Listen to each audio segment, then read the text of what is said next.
Welcome to Heartglow CEO, where high-performing leaders learn to regulate stress, strengthen self-trust, and make clear decisions without sacrificing their health or values. I'm Casey Rossi, Integrative Leadership Coach. Expect practical nervous system tools, conscious leadership insights, and real conversations that bring achievement into alignment. Take a deep breath with me, and let's dive in. Hello. I want to do something a little different today. As we step into 2026, instead of opening with a framework, a teaching, or a polished leadership insight, I want to begin with a story, one that surprised me by how much it stayed with me. Recently, I found myself really enjoying The Road, a reality show hosted by Keith Urban. Have you seen it? On the surface, it's a singing and songwriting competition. The stakes were high, opening for Keith Urban, a $250,000 prize, a stagecoach performing slot, and a record deal. But what unfolded by the finale felt like something much deeper than a competition. 3 finalists stood out. There was Cassidy, a spunky redhead with undeniable power vocals. She dominated 4 performances as the audience favorite. Bold, confident, electrifying. Even Blake Shelton commented at one point, "She's going to win this, isn't she?" And I totally thought she was. Then there was Channing Wilson. Older, rooted, deeply committed to his country songwriting craft. He stayed true to himself the entire season, steady and grounded. And finally, Adam Sanders, a lifelong performer and songwriter known for his stage presence and ability to turn a song into an experience. Now, all 3 were excellent. That part matters. It took grit, courage, and devotion to stand on that stage week after week. So before we talk about who won or why, it feels important to pause and acknowledge something we often skip in leadership. They had already won by being there. Let that sink in for a minute. Take just a second for yourself. How many times do you leapfrog over your wins? We do it a lot. So I really just want to kind of highlight that piece. They had already won, all 3 of them. Really, everybody that was on that show had already won, all of the contestants. Now the finale. The performances took place at the Ryman Auditorium, often called the Mother Church of Country Music. That context matters. Cassidy came out swinging, big vocals, bold presence, incredible confidence. She leaned into her power and chose 2 rock-forward songs, including Crazy on You by Ann Wilson of Heart, who was one of her icons. And it was impressive, no question. And yet, watching it, I noticed something subtle. Her focus was inward, on her voice, her talent, her performance, which in many settings would be exactly what's required. The other thing I want to say here is that all through the show, I noticed how much joy she was bringing. She would be singing along even when her competitors were on the stage. She'd be backstage singing along or practicing the guitar or the banjo. She had a bubbly joy every single show, but at the finale, she started doubting herself and comparing. She was comparing herself to the other 2 finalists who had number 1 song hits, and she hadn't. So there was this doubt that was coming in that we didn't see all through the show. And I think that actually matters too. The things that we say to ourselves and falling into a comparison mode. And the other thing is it's really awesome if you have this desire to be a rebel. And I think many times we share that as visionary leaders. There's a little bit of rebel in us, and there needs to be, because a lot of our systems and paradigms are broken. And so there needs to be someone brave and bold and confident and willing to not only bend the rules, but change them. But I want to just say here that you heard me say that the Ryman is the mother church of country music. And they were speaking to and singing to Keith Urban's audience.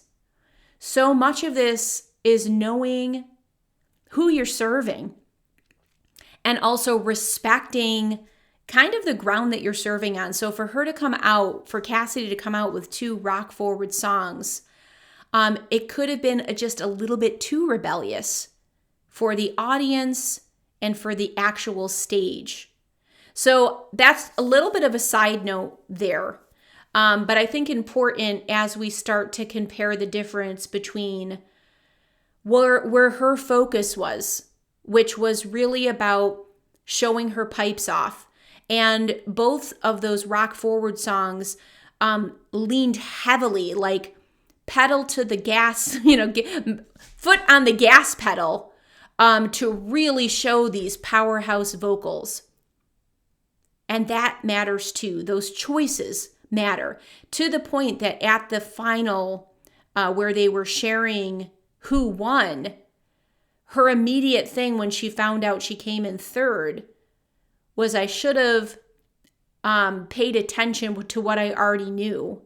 And Gretchen Wilson said, what was that? And she said, I shouldn't have done 2 rock songs at the Ryman. So I think this is important because we all have intuition. We all have brain cells in our belly. And even if they're not strengthened, we know what a hunch is. We know what a gut instinct is. And many times we dampen it down and we let the mind take over. And we listen to that storyline. And so I do want to highlight right here that we need to understand our audience. We need to respect our ecosphere while also honoring our authenticity, even if that includes some rebellion. If there's an inner voice that's like, not quite now, not quite that much, maybe left instead of right, let's try to turn the dial up on that so we can move forward as leaders with self-trust instead of regret. So that was just a little bit of a digression, because I really want to get back to her competitor, who was Adam Sanders, and he did something different. Before he even sang, he acknowledged the audience. He shared that they were helping him make one of his lifelong dreams come true, right there in real time. And then he invited them in. He asked them to clap along. He made eye contact. He actually even flirted with a couple of the female audience members. You could just tell, like, he was on fire. He was having fun. He was connecting. He said something like, "This is between you and me," even though the room was full. He committed fully, saying he was leaving everything he had on the stage for them. He stepped into the audience. He climbed on a speaker. He turned both his original song and his cover into a shared celebration. It wasn't just a performance. It was an experience. Watching that clicked something inside of me, because Adam didn't win because he sang better. He won because he understood something fundamental about leadership. He made it about them.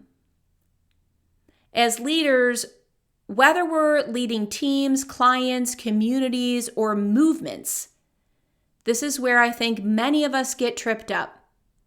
We're taught to refine our message, to strengthen our skills, to perfect our delivery. And those things matter.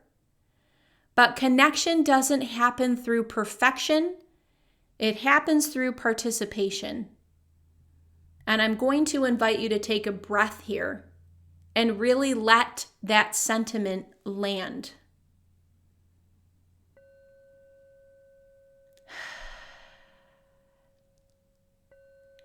Connection doesn't happen through perfection. It happens through participation. Adam knew his audience. He honored the country roots of the room. He invited their bodies into the moment, clapping, moving, feeling. He let them be a part of the dream. And here's the part that really stayed with me. People want to help dreams come true. People want to belong to something meaningful. People want to feel included, not impressed. That's as true in leadership as it is on the stage. So I found myself reflecting. Where in our leadership are we performing for people instead of connecting with them? Where might we be relying on our credentials, our expertise, our pipes, instead of our presence? And where might we be forgetting that leadership is a shared experience, not a solo act? Adam didn't diminish himself by including the audience. He amplified the moment. And that's the paradox of conscious leadership.